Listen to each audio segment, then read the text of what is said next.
Today, we're going to be working on our car control. As I've felt that playing Rocket League within the last couple days, I've made a lot of progress with my capability of getting the first touch onto the ball for air dribbles. But I noticed that my first touch, the rotation up in between the first touch and the initiation of the air dribble is sloppy. So I figured that perhaps I could spend an hour, 2 hours just doing air training and really working on my stuff to show you guys, the viewers, what it actually takes to progress in Rocket League. Because it's pretty easy to just go into casual and flip out when you don't get things going your way, but have you been putting in the effort? And so I like to use the analogy, I actually used this analogy with a viewer that I was talking with on Instagram, that, let me turn down the audio a little, that growing up, if you played a sport, you played your sport 5 days a week, right? You'd go Monday, Tuesday, Wednesday, Thursday, Friday, all of you and your team, you'd get together 5 days a week. Then on the weekend, typically, unless you were competing on Saturdays, you had a longer Saturday practice. At least this was the case for me. And from there, like, my team kicked ass after all those years of practice, putting in the time, 5 hours a week, and that's not even that much time. But we'd only play one game once a week. And so the ratio of like practice to play was like 5-to-1 or 6-to-1. And so perhaps if you're not progressing in Rocket League, it's time to take it as serious as a sport, right? If you find yourself spending an hour a day on this game, like, you're taking this seriously. An hour a day I'd even consider a borderline addiction, especially for video games, which, like, dude, I could spend 8 hours a day playing this video game, no problem. That's how addicted I am, right? But if you're playing an hour a day and you're not progressing, I suggest that you spend 40 minutes of that hour just actually progressing. Damn, I almost just progressing on your like mechanical ability, right? Because if you're missing shots, man, and you're fucking up your 50-50s, a good way to get that under control is to just go and practice on your car control training. And either you go and do dribbling, or you go out here and you do a spinning training exercise. Or, like, dude, when I couldn't fly, oh my god, I can't even fly like that anymore. I don't have the skill for it. When I couldn't do aerials with spins and air roll right, this is how I went through the course. I went through it backwards. And you can even see the video on my YouTube channel still.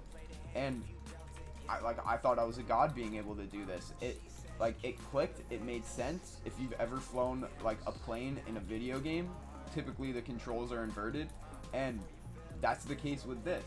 So that's how I learned to fly at first, and then from there I progressed into doing a single spin and regaining control, then doing 2 spins and gaining control, and now from there, like, you basically got it under wraps. You know what you're doing.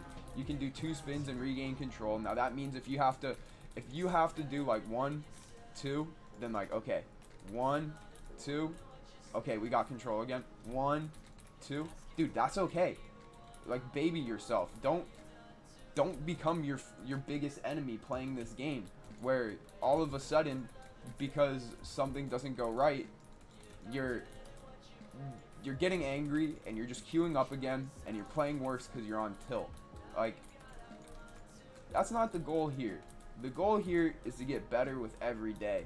And god, I hate that I'm even gonna quote this from another streamer and not give him credit, because I can't remember who it was. It was on TikTok.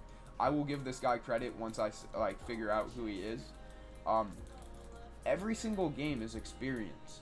Every single time you load into a match, you're not playing, you're leveling up. And so if you're going in and like every single game you're making the same exact mistake, right? Like, for example, you're losing your face off, and then from there, like, you put yourself in an awkward position and they score. It happens a lot of time in 3s and 2s, right, where they score off the face off. Well, what can you do as a player to remove that from like the possibility of your gameplay? Well, one thing you can do is you can go and learn the speed flip mechanic, which is actually a really, really difficult mechanic to get the timing down, even though it's actually really simple. And like, congratulations, once you learn your speed flip and you get it under control, like, you now have a speed flip that's competitive with the professional players.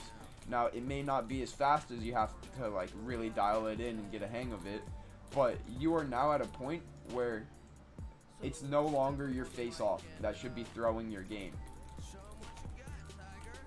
If that makes sense. I hope it does. Because this is the stuff that makes sense to me. This is why I went and learned to do a speed flip. Because I was playing with kids who were in Champ 1, Champ 2, Champ 3, GC even, and like they were kind, but they wouldn't do their speed flip because they know I couldn't, and it's just like, dude, I'm just gonna score every single point. Literally every single point that is available, I'm gonna score it on you. And it's because you're slow. You're a slow player. And personally, like, that didn't sit right with me. I'm a slow player. Nah, bro, you're tripping. Like, I play a lot. I'm fast, you know? Like, put some ego in it. So you can only achieve those mechanics that are like 100% muscle memory. Like, not even like cognitive timing will do it. You can think about doing the mechanic, but if like you physically don't have the muscle capability of performing the mechanic off, and like, let's say it takes like 0.2 seconds to input the controls, and like the fastest you can input them is like 0.3, like, you have to train your muscles to be able to respond faster, because that was the issue I had, right? I knew once I figured out what I had to do for the mechanic, it was easy, because it's just, oh, I hold air roll right, then I drive forward and flip, and then while I'm doing that, as soon as I flip, I press S instead of W, which is like the pullback, the flip cancel, right? But no matter how much I thought of like, okay, my hand is gonna do this like exercise or input, I couldn't get it. Like my flip would look like that or something. I don't know. That's still correct. I just let it out too early. But I wasn't able to speed flip with that accuracy, and like, I call it tightness. It felt like my car was loose in like the spin of the speed flip, and because of that, I couldn't control where I was going. And so it took me a month once I actually understood the mechanic to be able to like have the muscle memory to input the mechanic in like a competitive sense, where someone who actually knows how to do the mechanic it's not like they're walking all over me, right? Anyways, that's my TED Talk. That's what I really wanted to share with you guys today. Like, now I'm gonna shut the fuck up and we're gonna complete this course in one go.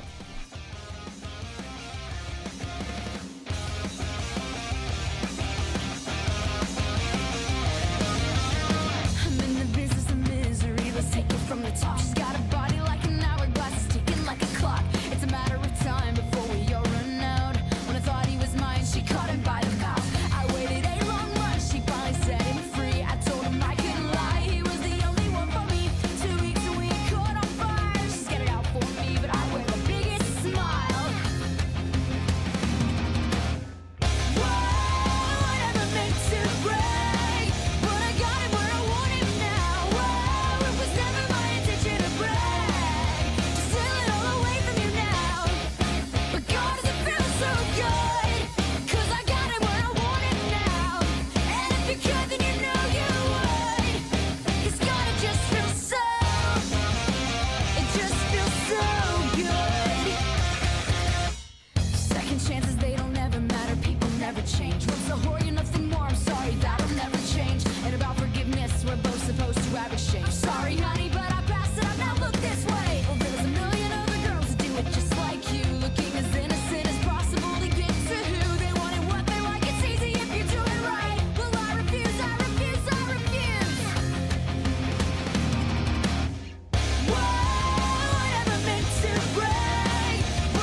wildest dreams come true. Not one of them involving.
What sets this